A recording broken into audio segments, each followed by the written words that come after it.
Welcome to Hybus News. My name is Suresh Kochatal. Many people find a calling in their lives later on when they realize that the profession they are in is slightly boring. It has happened to me too. But today we have with us Dr. Mani Pavitra, a dentist, a serial entrepreneur, and of course an investor. She wears too many hats, and of course she does well in all of them. Welcome to the show, Dr. Mani Pavitra. So at the outset, let me ask you this simple question. What did you want to be in life? So thank you so much for having me on your show, Suresh Garu. It gives me great pleasure to be talking to Hybus because this is one channel, no matter what I do, Hybus covers it, and more than any other news, when I Google it, only Hybus channel shows up. I think that's the power of the beautiful medium that you have built, because for business owners, we don't have a channel or platform like Hybus which puts together purely education, not just education based, but even awareness based sessions. I feel we need something like this, and you guys are doing a phenomenal job doing this work at I think Hybus. after this you need to come back one day and do a session exclusively for, say, homemakers as to how to make money from the stock market. I think that we can do it later. But as I said at the outset, what is it that you wanted to be in life? I mean, when at school stage, most children are asked this very obvious question: what do you want to be in life? Some want to be pilots, some want to be in the army, and some want to be, be the next Ratan Tata. So what is it? What did that you want to be in life? So I always wanted to be a teacher because I was very inspired by the teachers who I was blessed learning from. But right from my childhood, my grandfather is a doctor. Like he did double degree in medicine in those days, and my father is a doctor. My mom is a doctor. I come from a family of doctors. So right from my childhood, people used to call me Dr. Amma. I didn't have a choice, okay. And whenever I say, what do you want to become? And I used to say, I want to become a teacher. In my house, they used to say, you can be a doctor teacher. You can become a doctor and you can teach doctors. Then I was like, okay, fine, this sounds good. So I always wanted to be a teacher. Okay. So when you finally decided, because you come from a family of doctors, as you said, and you decided to become a dentist, did you really think that that was a profession that you needed to be in? Yeah, so actually, like I said, everyone wanted me to become a doctor, general doctor, and I was always topper in my education and all of that. So they thought I'll become if I do medicine would be very easy for me. It's a suitable profession and I can easily become some super specialist in medical. By the time I came to my 12th grade, I was looking for ways to get out of not being a doctor, because in my home, I saw my dad who was a general doctor and my mom a dentist. When I was looking at both of them, I didn't like what my dad was doing, because I never saw my dad growing up. He was all the time taking care of the patients. He used to run late into the practice, like 12 late into the night. We had people lining up. In Balnagar, we had our nursing home, and we had a line of people from all the nearby villages. People used to come to my parents. I never saw my parents that often, especially my dad. At least my mom had few days when, at least for school meetings, she was there. But my dad, I never saw him. So I'm like, no, I don't want to become someone who is like completely absent from my kid's life. From that age. So 12th grade, when I had to make that decision, I was planning how not to clear the entrance exam with good marks, because if I do really well, I'll end up being a doctor, and I didn't want to be a doctor and study for the rest of my life. Being a doctor is not a small thing. That's true. It's a full service based profession, and 15-20 years of your life you're just spending in education. I didn't see myself there.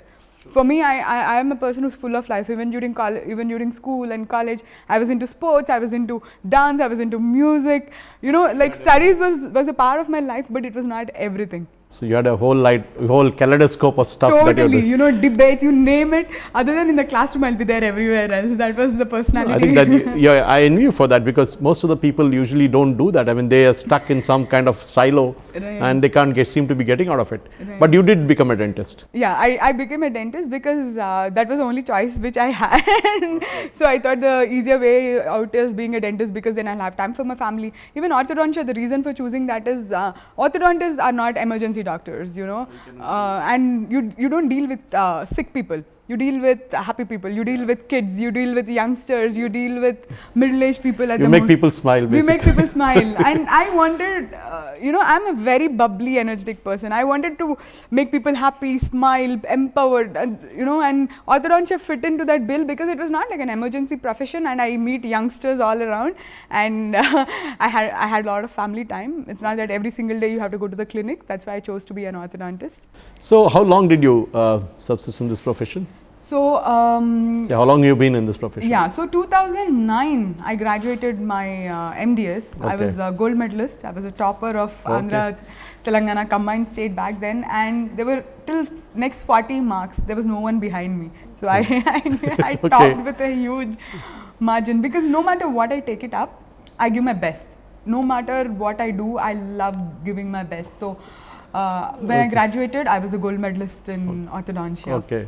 So your profession as such, as you said rightly, it doesn't require a 24/7 commitment Totally. like a normal doctors are. When Right. there's a midnight knock on the door, you can't say no to it. You take a Hippocrates oath, you have to serve the patients. Totally, yeah. So when you look at that, and sometime down the line, you felt there were other skills also because you were a debater, you were an outgoing person, you were an extrovert.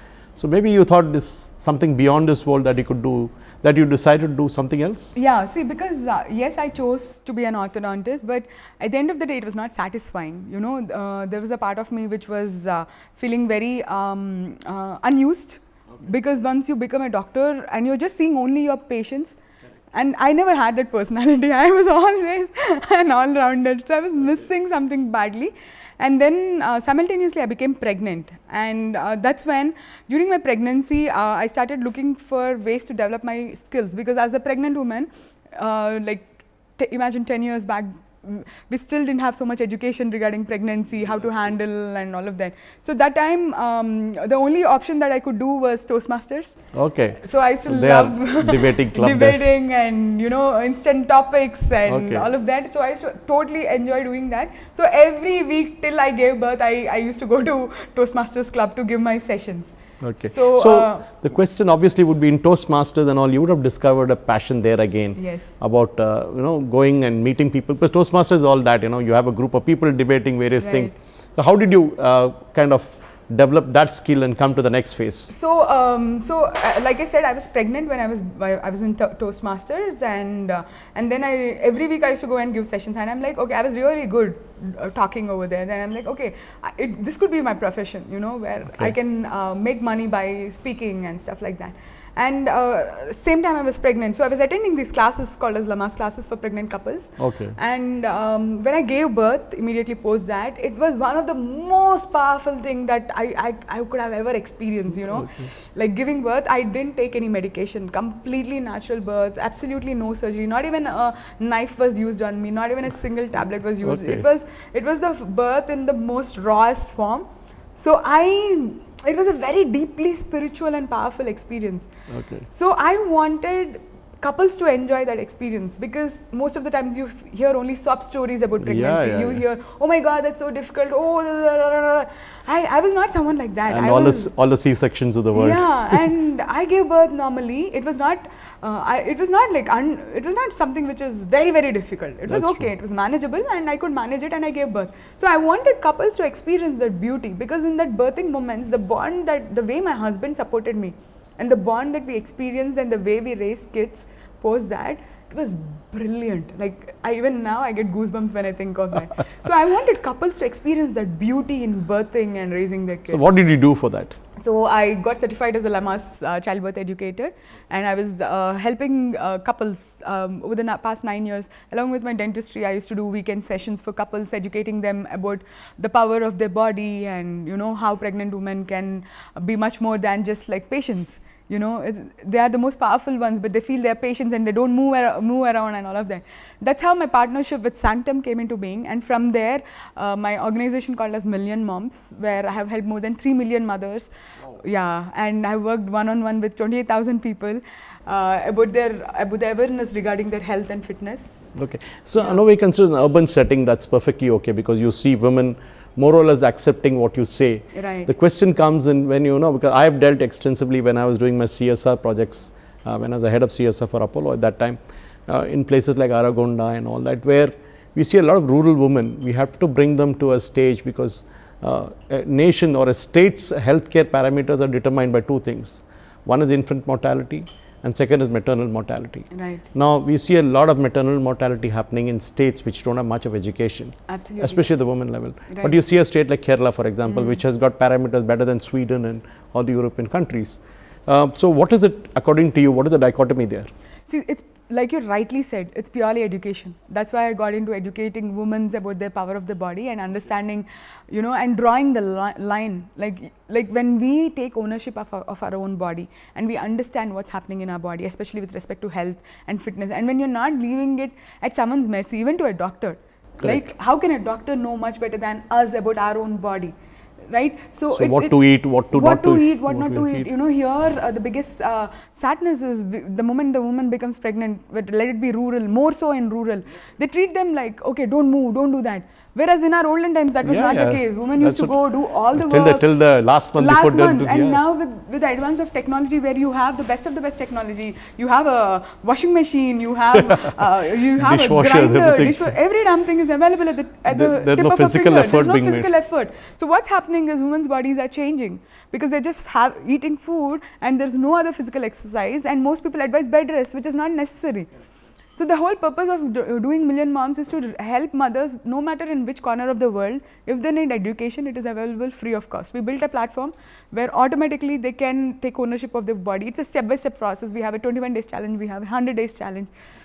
Through the process, like not just during pregnancy, even post-pregnancy, how to get back their bellies back to normalcy rather than just losing their shape and confidence and everything. So that's been my journey. Like my speaking skills, I think I was using extensively in these fields. So from Million Moms to being an investor, how did that transition happen? So how it happened is, like as part of Million Moms, I was called a speaker in multiple platforms. Okay. And one of the platforms was the Rich Woman Team.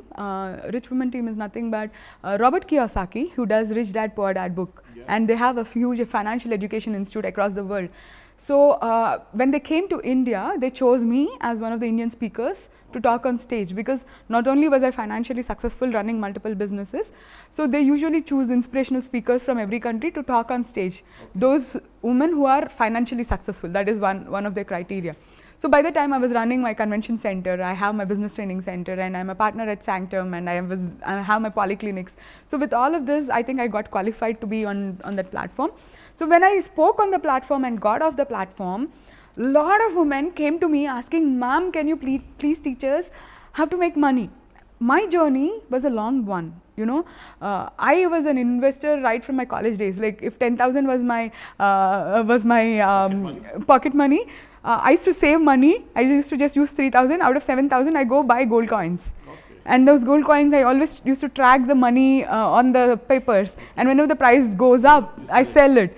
And you know, that's how I've been. So I can't teach people a 13-year-long journey, you know, or a 12-year-long journey. So when mothers started asking me, it was not one or two people. Like I was surrounded by more than 100 women. Every step of the way I was stopped. "Ma'am, we don't know how to earn money. Can you help us?" And that's when that's when the first thought came into my mind. Oh, there's so much need here. There is, like, no one is teaching women. They're just teaching them, just take care of the kids, stay at home, and it's okay. So I started looking for options where even mothers who can stay at home, they're doing such a wonderful thing. They're giving up their lives. They're sacrificing so much. Most talented women who would have been toppers in college, but just because they have kids, they're taking a career break because they want to give their best to the kids. So how much injustice are we doing to half of our population just because they're giving birth to kids, where they don't have a way back into mainstream, right? And it's not necessary they should get back into the mainstream, because the whole system is built by men. So the systems, the way it's designed, it's for men. It is not built keeping a woman in mind, especially a child-rearing woman, especially a family woman for whom the kid is a priority. Even look at the current circumstances like Corona.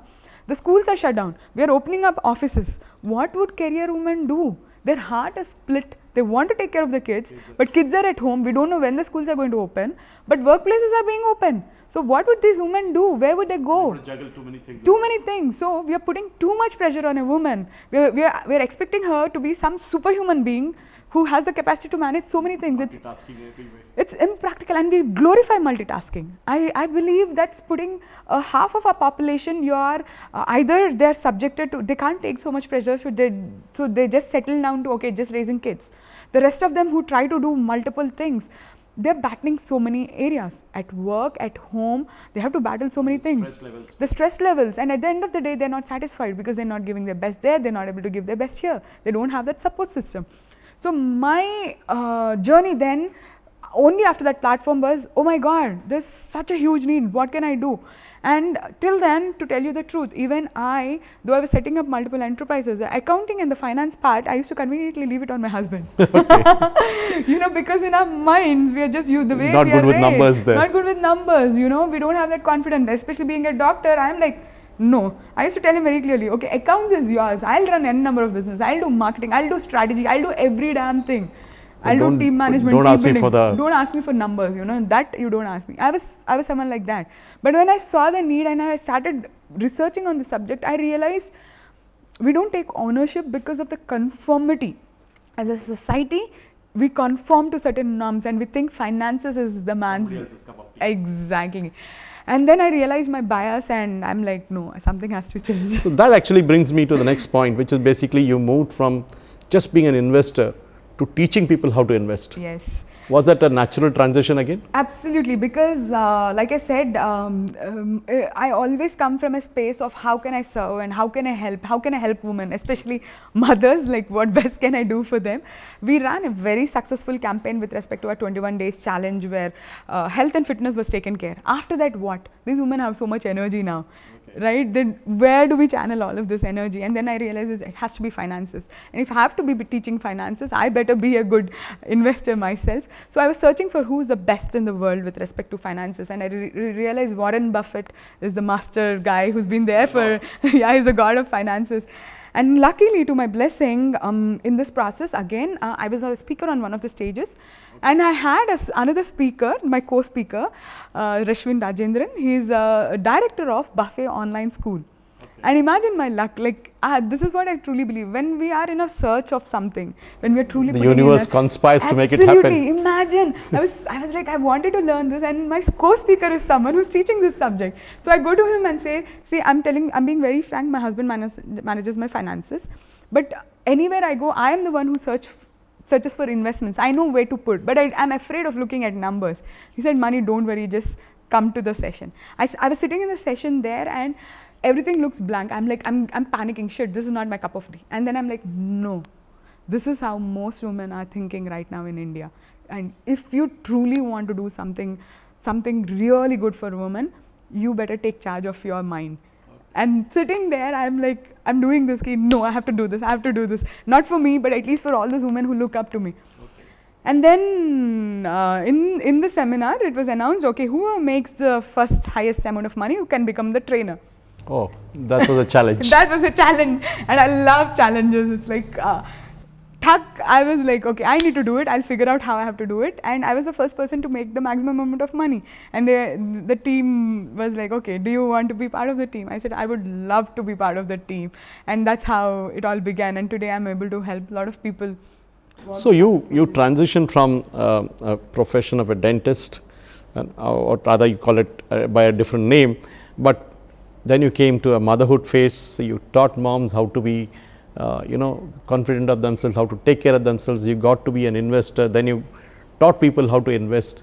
Now, is the circle complete somewhere, or are you looking for more challenges? Absolutely nothing. I'm so satisfied right now that finally I sold off my dental practice. Otherwise, that was something which I was carrying along all this way. No matter what I was doing, I was just carrying things around. You can't juggle too many things around. I feel so fulfilled now because the kind of transformations I see every single day, the kind of messages that I wake up to money, mothers messaging me, thank you so much, today we made so much, this is how it's impacting our family and all of that. So when I was doing this, all my friends started bugging me. It's like, this is so unfair, man, why money, why only women, even we don't know anything about finances. And that's when I set up something called as Fortune Academy, where we teach both men and women and families together all about investments and finances. And it's not, financial world looks like a maze when you're outside. It's not just stock market, isn't it? It's Because people misnomer. They usually associated an investment with just a stock market. stock market, absolutely. But there's a world beyond it. There is so much more. There is so much more. Stock market is one part of it. Businesses are another part of it. You know, land is another part of it. There's so many more depending on your family circumstances. Gold is there. Gold is there, absolutely. Commodities are there. There's so many things which come into play. But if someone wants to make money from the comfort of their home in the current circumstances, and if nothing else is working for you, yes, financial markets, I would rate them as number one, because you need to have education, you need to pick up the skills, no doubt. You can't jump into it. We have a scientific process where risk management is the number one thing that we talk. More than risk management, we talk more about attitude. You know, what is the right approach to look at the markets and how can you be an investor? And then we lay a very strong foundation with respect to mindset and attitude. And then we give them a strategy. And then we ask them to apply it successfully without any loss. And when they continue to do it, that's when we take them into the next step. So we have a step-by-step process where most people just enter and lose money. It's not that game. It's purely a very scientific process where step-by-step we take them into different stages so that they're consistently making money with no loss. Okay, now that we looked at the entire 1, 2, 3, 4, 5 or whatever you're doing, at the end of the day, you are still a mother.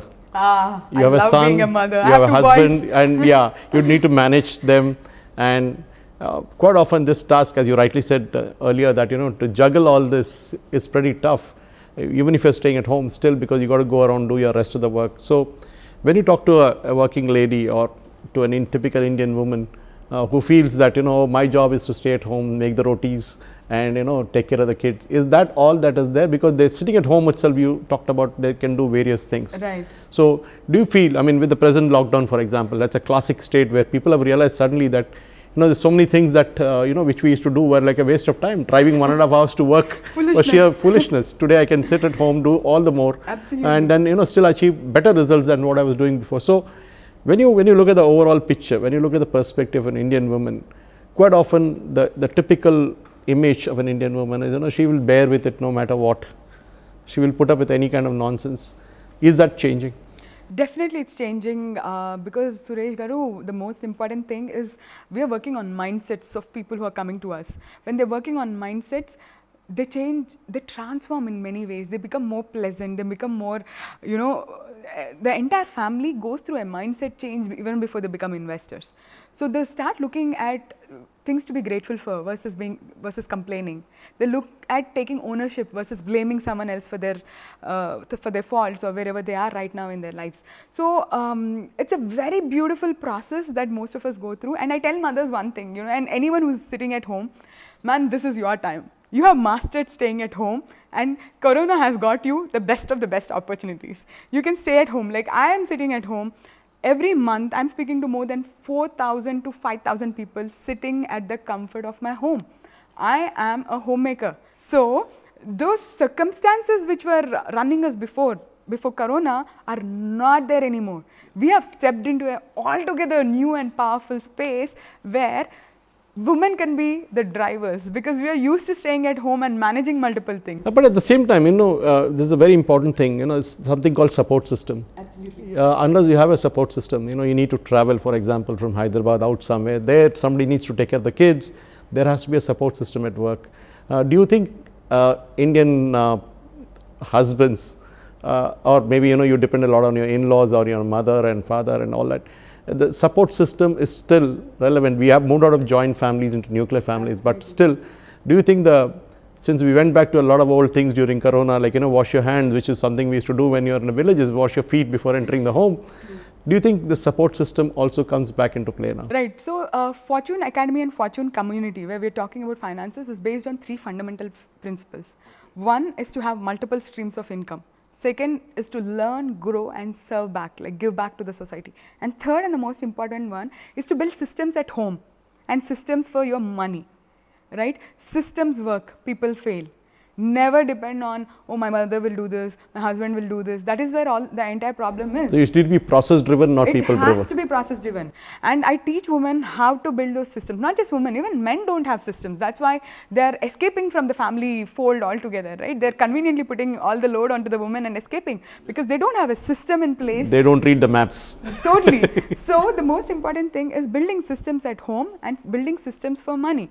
And in that process, we teach them how to set up a system. So now I'm not dependent on my mom or dad or mother-in-law to do things for me, nor am I dependent on my husband. But it's a team which works together. And the entire support team knows where I'm going to be and when I'm going to be at home. And the support team could be my cook because I have the financial independence to hire a cook. So I have Nagesh. But in this particular case, when we had this communities locking them down, Right. the most important person missing from the entire chain was the maid. Right. People started doing things which the maid used to do and realized how tough the job was. Absolutely, absolutely. So, thanks to my financial independence again, I can afford a maid who can stay at home. Like I can afford a cook who can stay at home with me because I support their families back home and they are here to support me. It's as simple as that. So you won't believe I have my housekeeper from the past, I think 8 years. There is only one woman.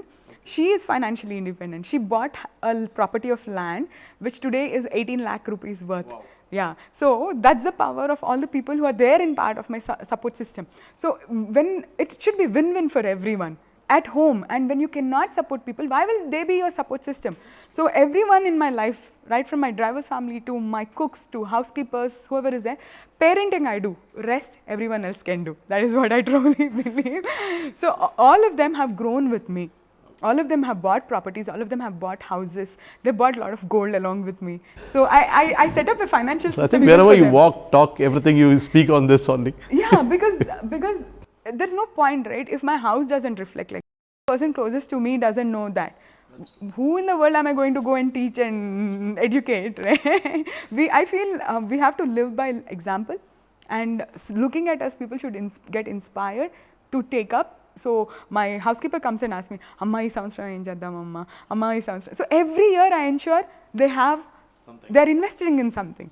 So that's how we all grow together. So when usually this question gets asked at the end of every interview, especially with women who are very successful, is do you have any role models to look up to? Usually they have parents or they have somebody else who are leaders and political leaders and business women leaders. But do you have anybody in mind who you said, oh, I'm inspired by this lady, or I'm inspired even by this gentleman, for that matter? Yeah, for me, I have two people. One is Warren Buffett.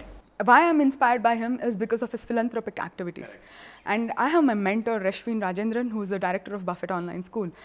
He raised 200,000 pounds in the lockdown period to help kids of rare diseases in just a week's time. In 1 week's time, he raised $200,000. So for me, I was not a finance person. I was more of a giver. I was more of a supporter. The reason I got into finance is seeing these two great people in the world who were the biggest givers. I want to be a biggest giver. I want to be a biggest support system for people in my state of Hyderabad. I want to set up a biggest charitable organization. And the way to do it is for me to be first financially independent. That's why these two people are my role models. So Mani Pavitra, I think one day I should come back maybe a couple of years from now and interview again. And that would be more of a posh office and a bigger setting, and definitely more stories to talk about.